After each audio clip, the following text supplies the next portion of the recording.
Do you know the 5 metrics that your clients need to track their health and fitness? Well, I do. So you will listen to every damn word I have to say next. Welcome back to the Personal Trainer Playbook, where today we are talking about the 5 metrics that really matter when it comes to your clients' health and fitness. So we are in the age of data, in the age of wearables, in the age of trying to measure every conceivable thing you possibly can and try to figure out if it actually matters or if it's just noise.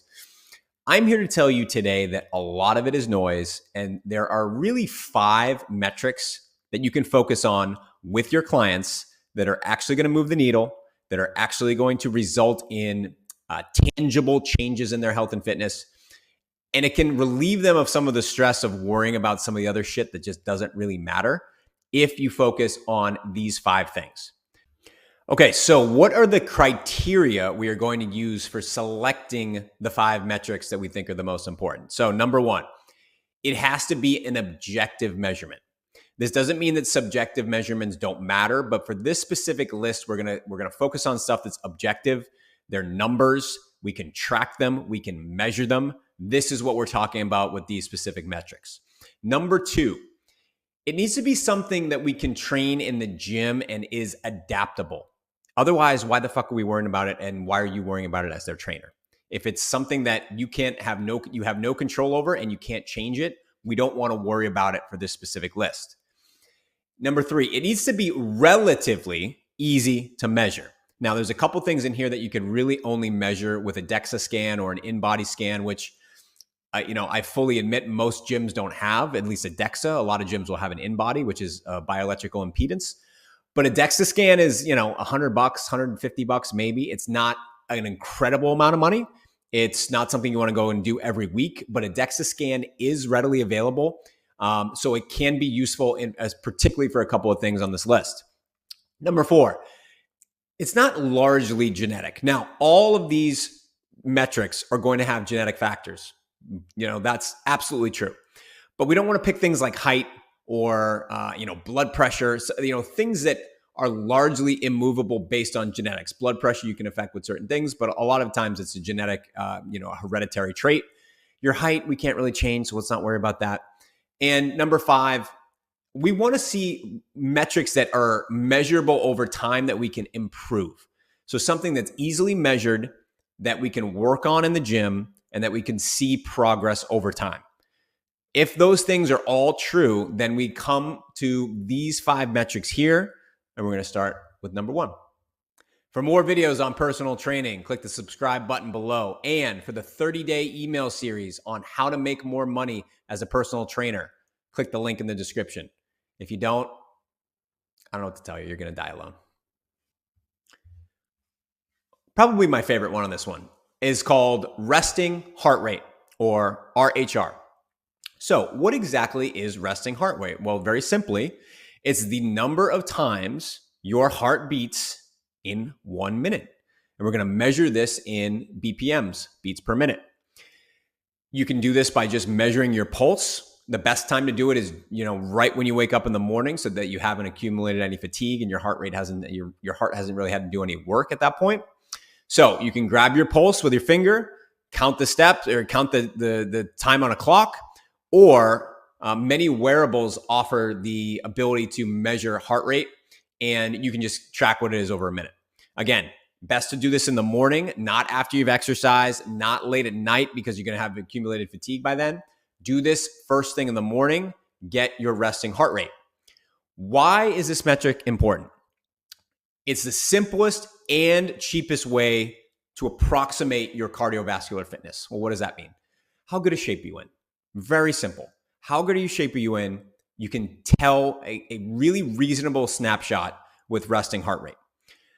Basically, it means that if your heart beats more times in 1 minute, then your heart is less efficient at pumping blood. It pumps less blood with each beat. And it's essentially working harder in that minute than it would if it was beating less times, or compared to somebody with a lower resting heart rate. Lower resting heart rate is good. Higher resting heart rate, for the most part, is bad. Now, there are indications or contraindications for that where, you could have a resting heart rate that is extremely low, which is, maybe like below 40 or something like that. That could indicate, low blood pressure or something going on with your heart. So that's not good. Obviously, your resting heart rate when you're dead is 0. So we don't want that. But in general, for healthy people, or relatively healthy people, less than 60 beats per minute is a good line of demarcation for having an athletic or a good aerobic capacity for your heart rate. Over 60 beats per minute, you have some work to do. Doesn't mean you're going to die tomorrow, but you're not going to live that much longer. No, you'll live plenty. But over 60, we need to do some work. So, what are the action items? How do you as the trainer actually get them to improve their resting heart rate? Well, the very first thing and the most effective thing is going to be low intensity, steady state cardio. Let's take a step back. Any sort of aerobic activity or any sort of exercise, if they're not doing any exercise at all, is going to improve their resting heart rate. But let's say that they're, reasonably well exercised, they're in okay shape, they're just trying to improve resting heart rate. Low intensity, steady state exercise is the best way to do this. Why is that? Well, when your heart rate is at a moderate pace, so for most people, that's, somewhere between 120 to 140 beats per minute. Your heart is not pumping so fast that it can't fill with more blood, which is what we want in this case. We want the heart to be able to fill with as much blood as possible so that improves the contractile function of the heart so that it can pump harder with each pump. If your heart rate's, 85, 90% of your max heart rate, so for a lot of people, 150, 160, 170 BPMs, the heart is simply beating too fast and it doesn't have time to fill with blood. If you're in a lower intensity state, meaning you're at 120, 140 BPMs, your heart has more time to fill with blood.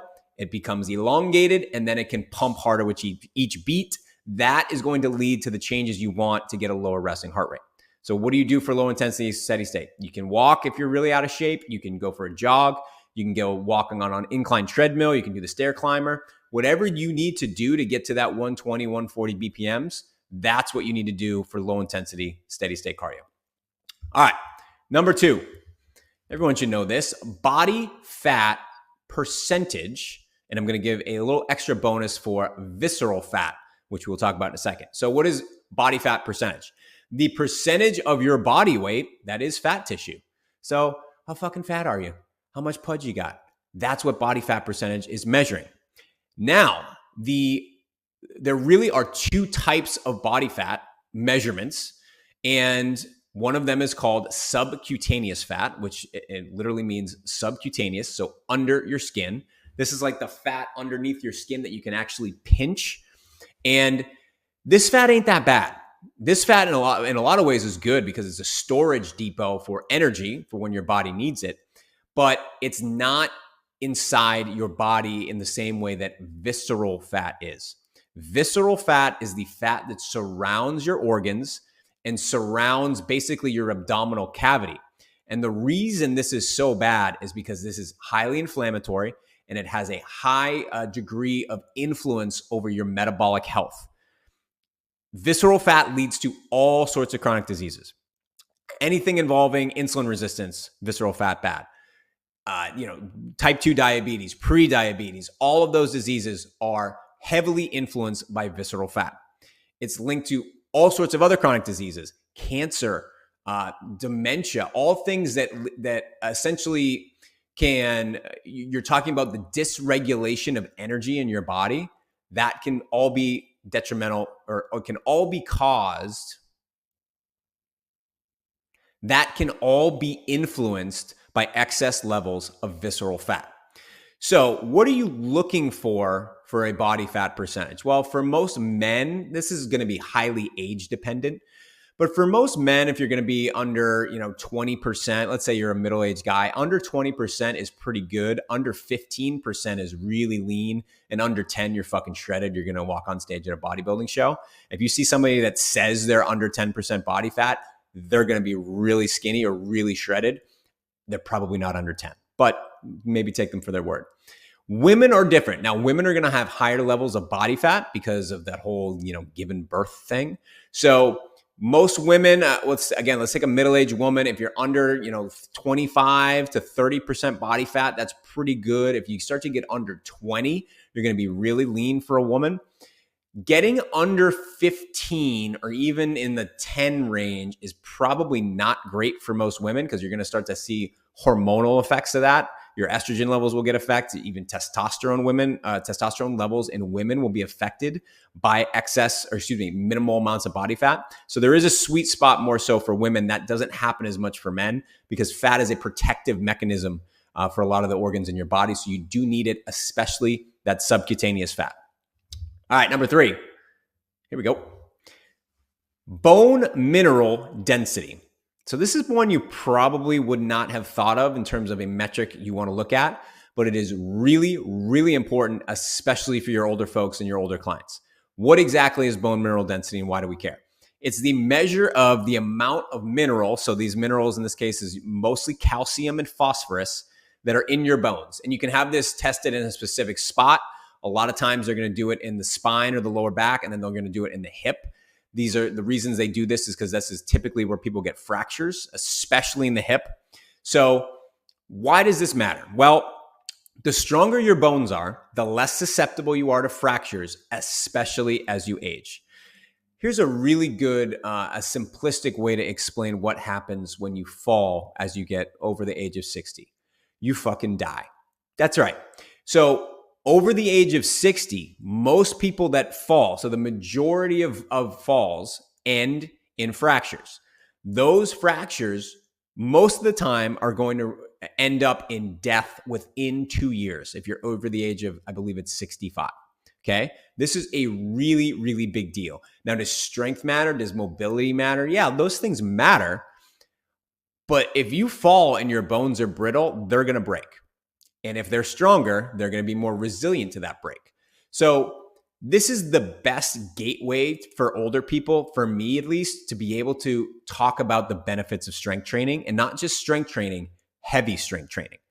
Now, does that mean you get in with, little old Betty who hasn't worked out in a while and she's 75 years old and you get her doing 1RM deadlifts on the very first day? Yeah, maybe. I don't know. If you want to be fucking unemployed, sure. But they should be getting to the point, and I'm talking about older folks, where they are lifting heavy weight for them, relatively, for sets of, 3 to 5 reps. Now, why is that? The only way to remodel bones, this is something called Wolf's Law, go look it up on ChatGPT, is to lift heavy weights. And it's typically over 70 to 75% of your 1RM. Now, it doesn't necessarily have to be something, reps down in the 3 range, but you're talking generally reps around the 5 rep range. So with your older folks, start doing sets of 5. And that doesn't mean a set of 5 with a weight that they could do for 10 or 15. It means a set of 5 that's really fucking heavy for that 5. That means they should just barely be able to do the 5th rep.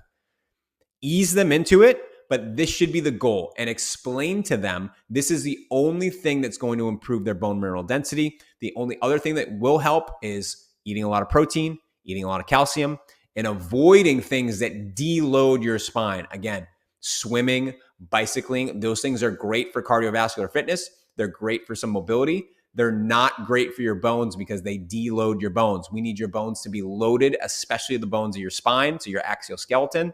And you do that from heavy strength training. Number 4. All right, I like this one too. Heart rate recovery, HRR. So what do we mean by heart rate recovery? And how is that different than just your resting heart rate? Well, your heart rate recovery is the number of beats your heart rate drops in 1 minute after a hard effort, which is typically, over 90% of your maximum heart rate. So go do something really hard, sprint, run up a hill, get on a bike, do an air bike sprint, whatever.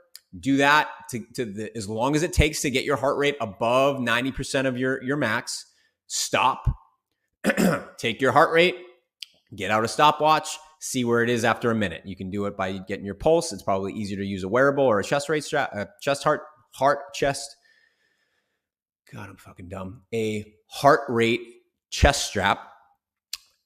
And see how many beats it's dropped in 1 minute. So let's say you get your heart rate up to 180 BPMs during that hard effort. You want to see if after a minute it gets down somewhere in the range of 150. That would be 30 beats per minute drop. That would be the heart rate recovery for that minute. Why is this important? Well, it's important because it's not just about how hard you can work, it's about how quickly can you recover so that you can actually do more work. So it's not just tracking the heart health and the heart strength. It's tracking your sympathetic and parasympathetic nervous system. Okay, that there's the fight or flight, which is sympathetic, but then parasympathetic is rest and digest. This is your recovery mode. How well can you get into the system and how quickly can this system kick on? If that system cannot kick on, your heart rate will not drop as fast. You will not be able to recover or relax, and you will not be able to sustain effort for very long. This is about repeated bouts. How quickly can you go and do something repeatedly, one after another with just minimal rest? Now, this is something that you need to acquire over time, because if you're not in great shape, there is no way your heart rate recovery is going to be high. So how do we make it higher? The same thing we could do for heart rate recovery, resting heart rate, just general cardiovascular exercise, but we can get a little bit more specific with conditioning intervals. So you want to go really, really, really hard, kind of mimic what you're doing with this heart rate recovery test. So go really, really hard. A classic example is a 4x4, where you do 4 minutes of high intensity exercise where you get your heart rate very close to a maximum. Take 4 minutes off, rest, let the heart rate come back down, then go do it again. And then do that 4 times, 5 times, whatever it is. So do some intervals. That's going to get your body used to climbing that heart rate slowly and then having it stay at that high heart rate and then getting it to drop down as quickly as you can and then repeat that effort. All right. Number 5. You should kind of know this one by now if you know me. Skeletal muscle mass. This is the doozy, the king of all metrics. What I feel is probably the most important metric for your clients to track, because A, most of them don't, and B, it's the most fucking thing that's going to keep them alive. So when you talk about skeletal muscle, what exactly is it? Well, it's all the muscle tissue in your body that is not an organ, that is not smooth muscle, which you'll see like kind of in your face and in your mouth. And it's not the fluids in your body as well. So water, blood, all that stuff. It's basically how much muscle tissue you are, how jacked you are, how good you look, whatever. But the reason is important is because muscle is a really great indicator of your general robustness or your general conditioning in terms of muscle mass. More muscle is more metabolically active than other tissues, such as fat. That means you're going to burn more calories when you're at rest if you have more muscle than if you have more fat tissue. It's also a storage depot for glucose. This is the important thing that everybody misses. All people want to do to lose weight is cut their calories, cut carbohydrates, not eat sugar because sugar is so evil. But instead, what they could be doing is they could be eating more carbohydrate, eating more sugar, but adding storage capability and making that storage depot larger by getting larger muscles. This requires hypertrophy training. You have to lift to build muscle. If you lift to build muscle, you're going to use glucose in that process because you use glucose while you're training. But then also you're going to have a bigger depository for that glucose. What does that mean? That means you're going to have less blood sugar flowing through your veins. It means your pancreas will not have to secrete as much insulin. It means you will not become insulin resistant. And it means you'll be able to maintain your body weight while still eating the shit you want to eat. This is the holy grail, and I feel like everybody misses this point. Skeletal muscle is important for everything. It's important because the larger the muscle, the stronger it is. If all things are equal, that muscle is not completely correlated with strength, but there is a correlation. And it makes you much more metabolically healthy than if you compare this to something like visceral fat, which is going to wreak havoc on your metabolic system. All right. Those are the 5 metrics that all your clients need to track for their health and fitness. Check out these videos for more. I'll see you next time. I'm going to do my little video dance.